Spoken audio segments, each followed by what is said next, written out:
The people who died in Khojaly, the corpses we have seen in Khojaly, will be in my heart till I die. Her gün dövülürdüm, her gün They beat and tortured me every day. dövülme, zulüm, azap. Every day. O kadar dövülmüşler ki The beating was so harsh that I was unable to stand. Ayaküstü kalkabilmirdim. Keşke diyorum ben. I wish I would have died in the forest rather than be captured by them. On the night from February 25th to 26th, 1992, Armenian troops attacked the town of Khojaly in the Nagorno-Karabakh region of Azerbaijan. 613 Azerbaijani civilians were killed, including over 250 children, women, and the elderly. The Human Rights Watch condemned the mass killing and called it the largest massacre in the conflict between Armenia and Azerbaijan. Nestled in the mountainous region of Azerbaijan known as Karabakh, Khojaly is remembered by those who lived there as a town with tree-lined streets, a dense forest, and hillsides that echoed the happiness of those who lived beside them. It was a place where Armenians and Azerbaijanis farmed and raised their children, side by side, in peace for centuries. I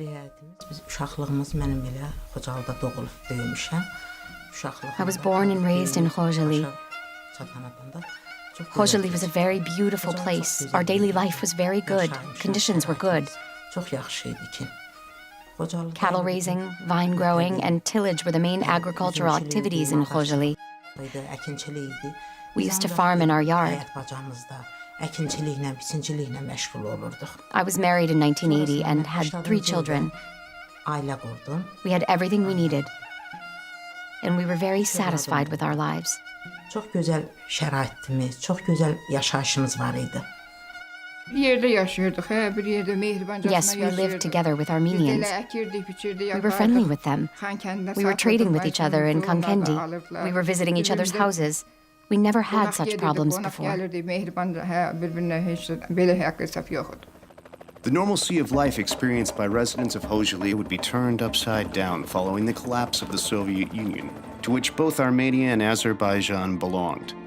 At the end of 1991 and the beginning of 1992, as Azerbaijan was coming out of the Soviet fog and not yet politically and economically stable, Armenia advantageously moved forward with its long-standing plans of invading and annexing Azerbaijan.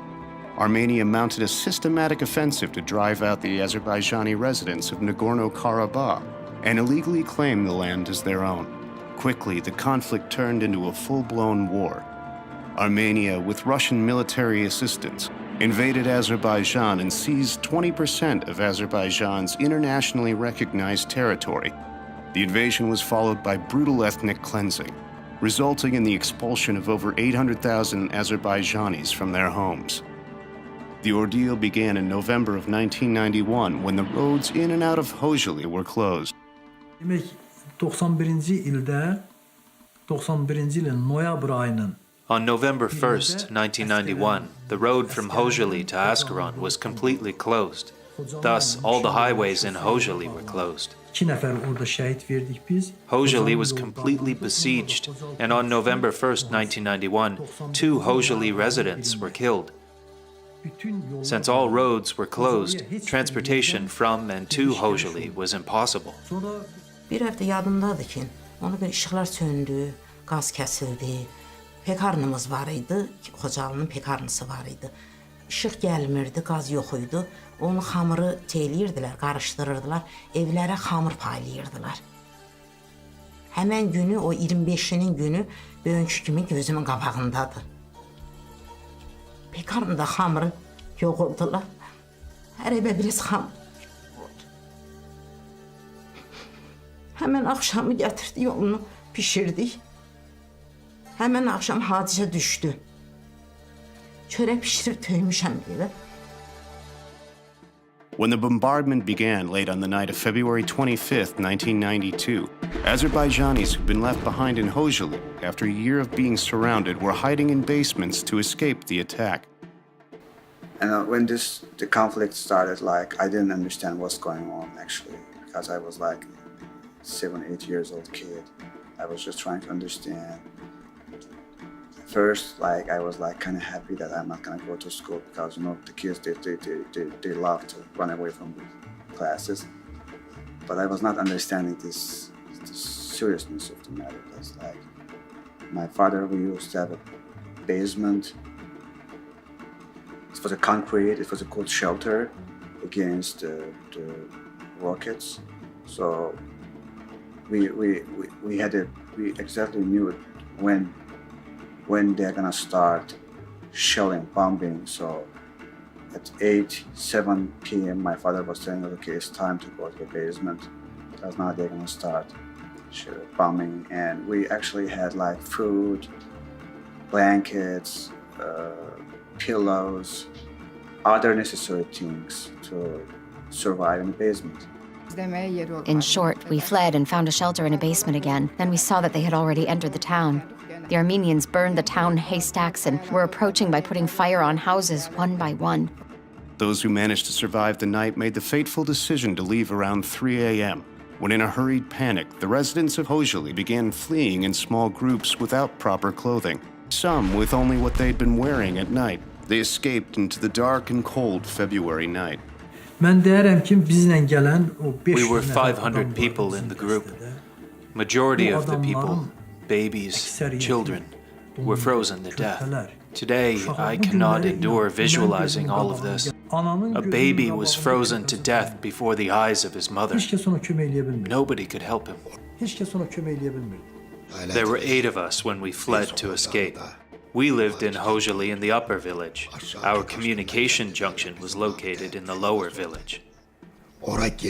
Till we reached there, we passed over hundreds of dead bodies. It was like fire falling from the sky. There were dead bodies and wounded people all around us. We could hear people shouting and moaning everywhere. We could hardly climb to Ketek Mountain because of the snow. It was getting bright at that time. We saw that Khojaly was burning. Skirmishes, smoke, fire. We could see it from there. They, Armenians, fired at us with artillery while we were trying to escape through the forest. Some were killed at that moment. Then we climbed the hills with the survivors. We stayed 9 nights in the frosty forest. Our hands and feet were frozen. We were left without water in the forest, and everyone was starving. Qabaq qaranlığa gedir. Bir gecə idi, bir kolun dibinə qısıldıq. Odun yox, ocaq yox, şipişka yoxdur ki, necə bir ocaq qalıb, bir uşaqları qızdırasan. Baxdım, gördüm ki, mən də ortancıl uşağım, qızım. 85-ci təvəllüd sevincim. Gördüm ki, Nüje o da donur. O da donur. Onu aldım qucağıma, nə qədərim xeyri yox. Bağrıma bastım ki, onu qızdıram. Gördüm, yox, uşaq üzə donur. Gözümün qabağında, hesabda ki, o uşaq mənim gözümün qabağında dondu, qaldı. Onu da yine üstünü aynı önden örttük ki, hiç olmasa ki, kurt kuş bunlara değmez. Ondan sonra səhər saçıldı, biz yolumuza davam elədik. Gördük ki, yox, taqətlərimiz tutulub, gələ bilmirik. Balanın gözünün qabağını ölür. Ana ha çabalayır, çırpınır ki, balasını kömək eləsin, eləyə bilmirik.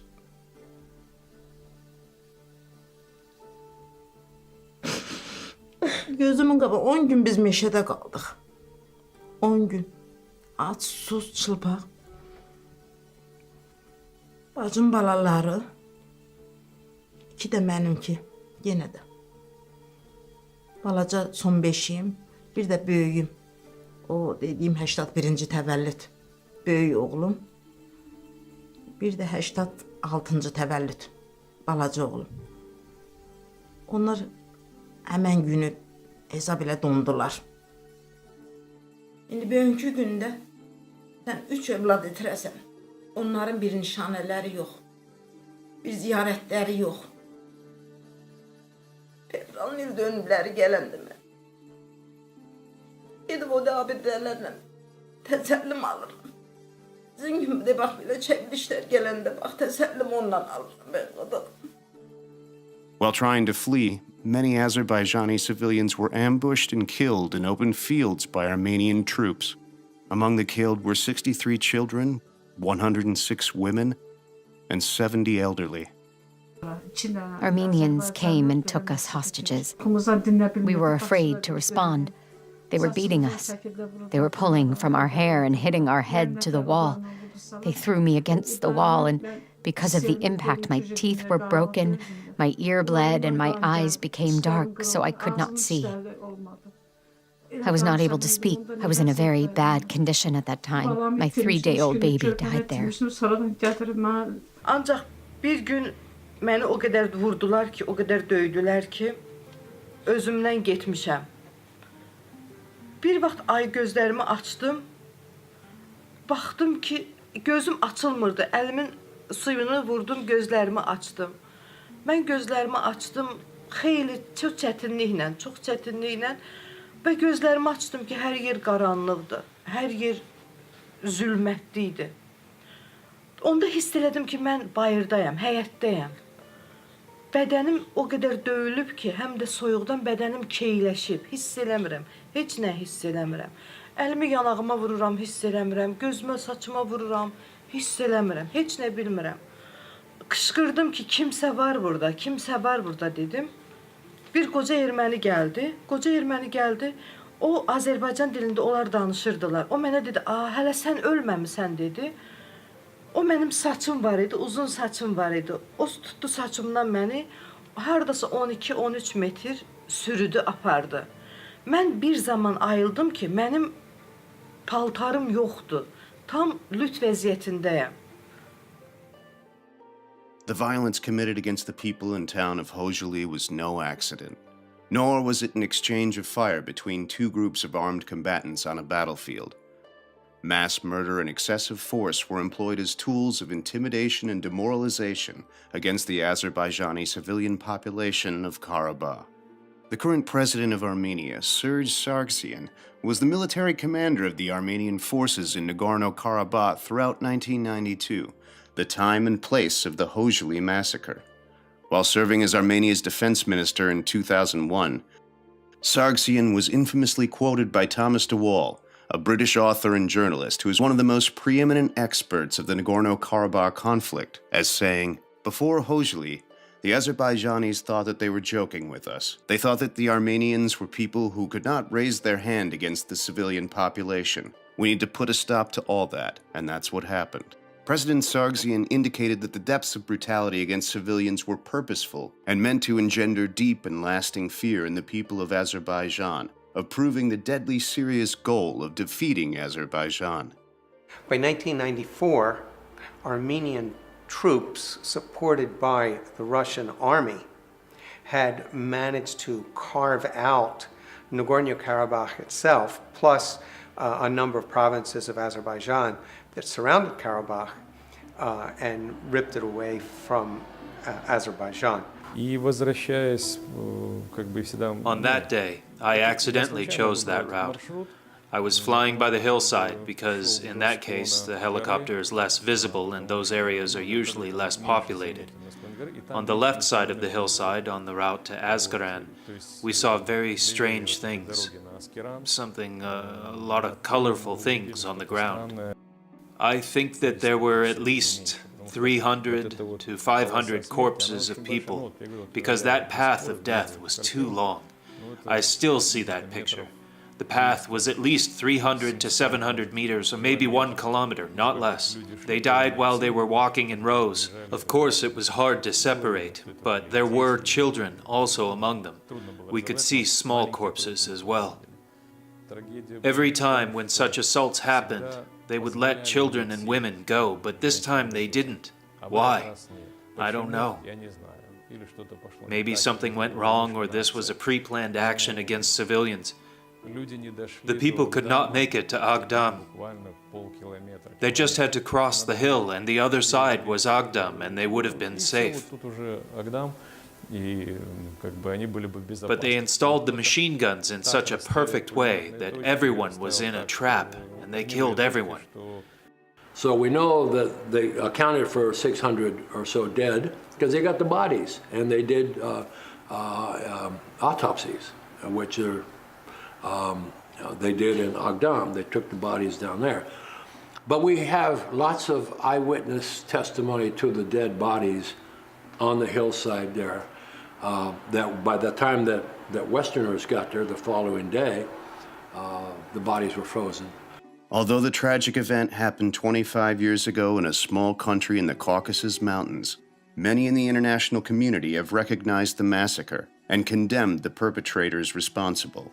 So when I learned about it, it's one thing, terrible atrocities are committed in the course of war.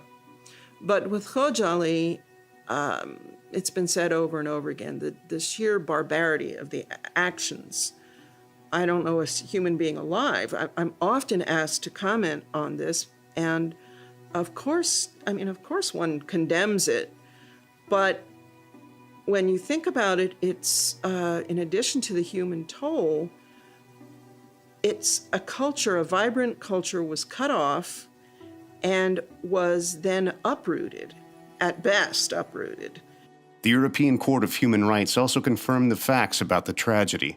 In its ruling of April 22, 2010, the court said, "It appears that the reports available from independent sources indicate that at the time of the capture of Khojaly, on the night of 25 to 26 February 1992, hundreds of civilians of Azerbaijani ethnic origin were reportedly killed, wounded, or taken hostage during their attempt to flee the captured town by Armenian fighters attacking the town, who were reportedly assisted by the 366th Motorized Rifle Regiment." Ryan Zinke, a representative from Montana, was the first U.S. congressman to speak on the Khojaly massacre on the floor of Congress.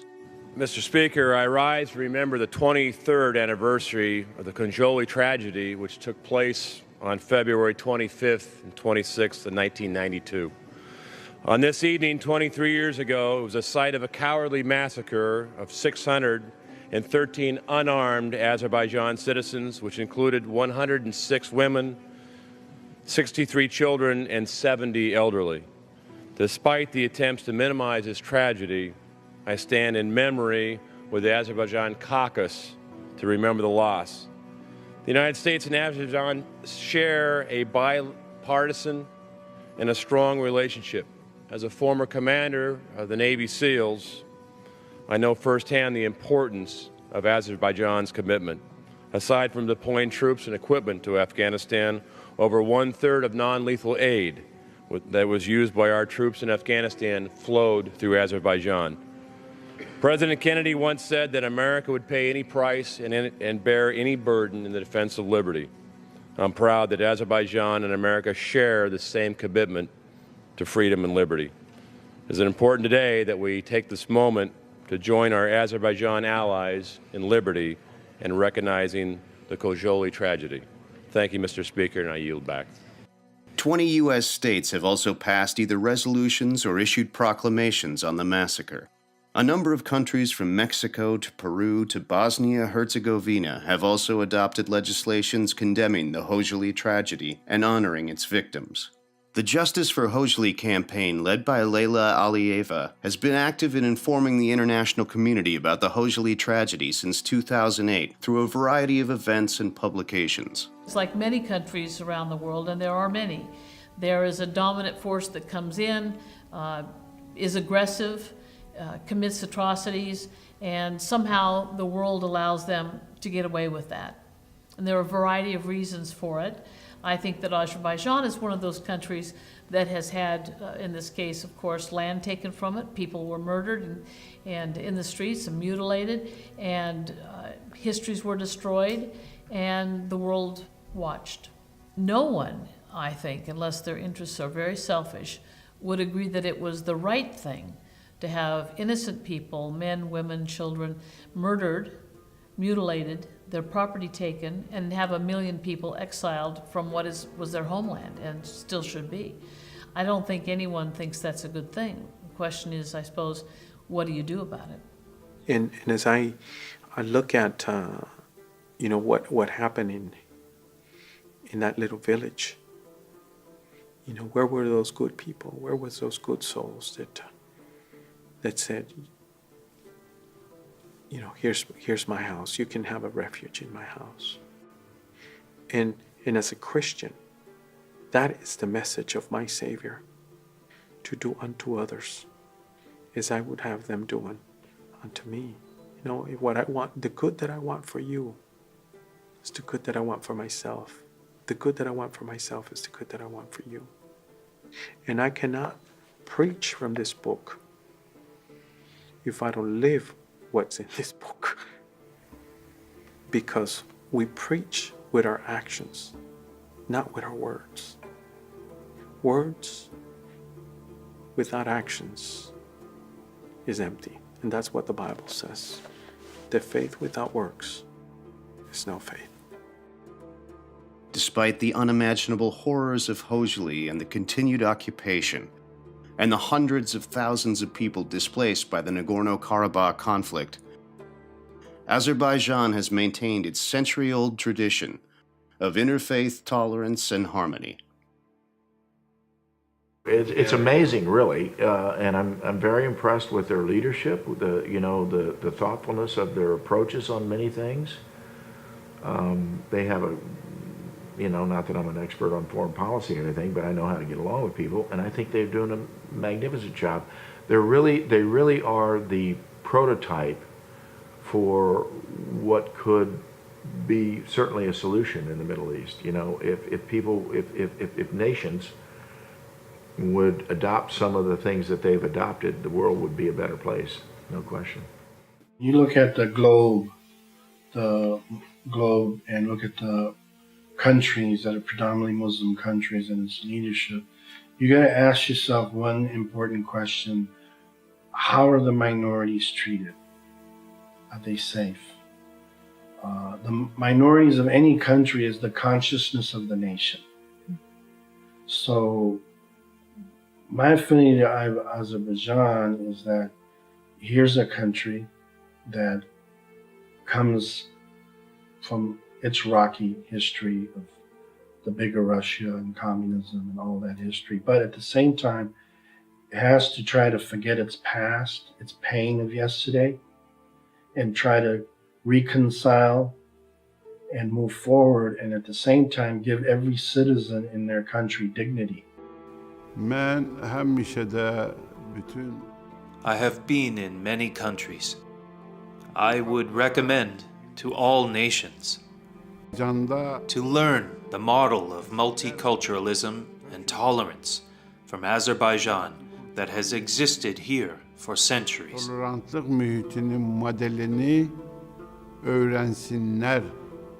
Многонациональность – это богатство Азербайджана. The multiculturalism is a wealth of Azerbaijan. Neither oil, nor agriculture, nor other economic issues can raise Azerbaijan, if not its multiculturalism.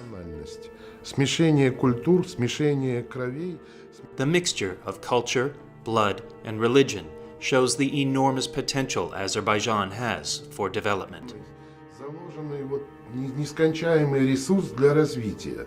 It says a lot about a society and a government that allows people to basically, members of minority religious faiths, to function. And when you talk about here a society that's 95% plus Muslim majority, and I have since visited with Christian leaders and churches and spent some time in different Jewish settings. It just seems quite natural for everyone. The war of over 20 years ago didn't end in peace. There's just a stalemate, and the international community has not been able to solve this terrible problem.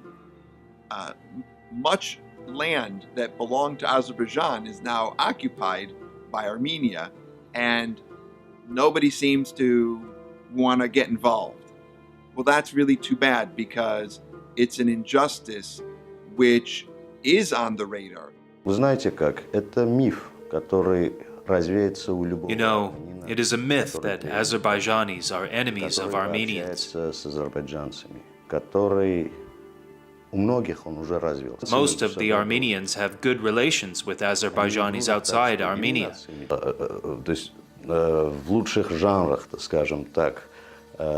Because we had no real reason to quarrel with each other. The real story is being hidden in Armenia. What is being told is that this conflict is about liberation of Nagorno-Karabakh. И армяне со всего мира бросились спасать, и это освобожденные территории. Вообще это имя не называть. The Armenian government does its best not even to mention the name Hojali. It is a big stain on the conscience of the Armenian people. На совести армянского народа. Both Azerbaijani and Armenian people need the perpetrators of this tragedy to be prosecuted in the Hague Tribunal. You can hit a man or hurt him and say sorry. That's normal, and you may be forgiven. But you cannot do something like that, Khojali massacre, and then be forgiven. It is unforgivable. For this kind of crime, one must be prosecuted.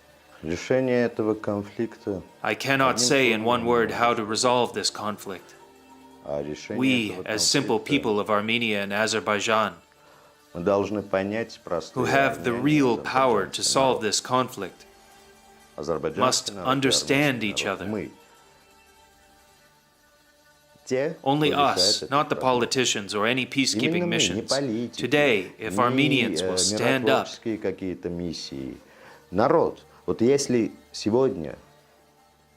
and state that we don't want Nagorno-Karabakh, and we want peace with Azerbaijan,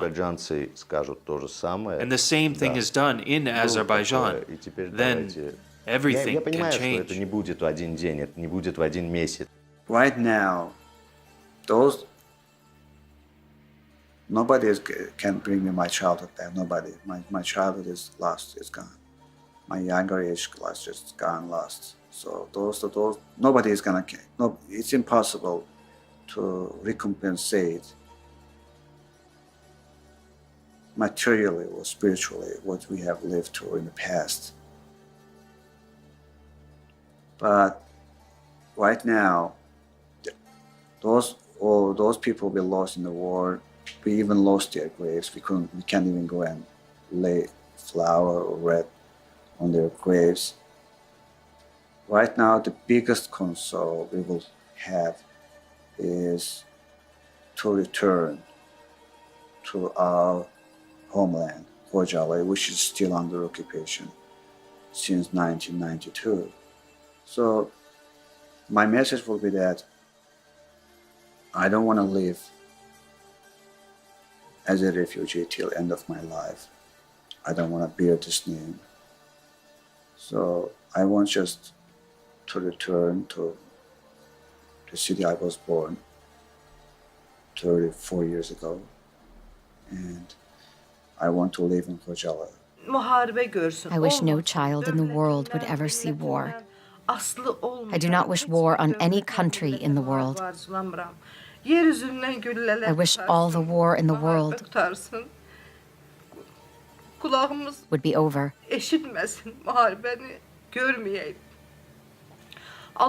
May God have mercy on all the children in the world. May war never happen again.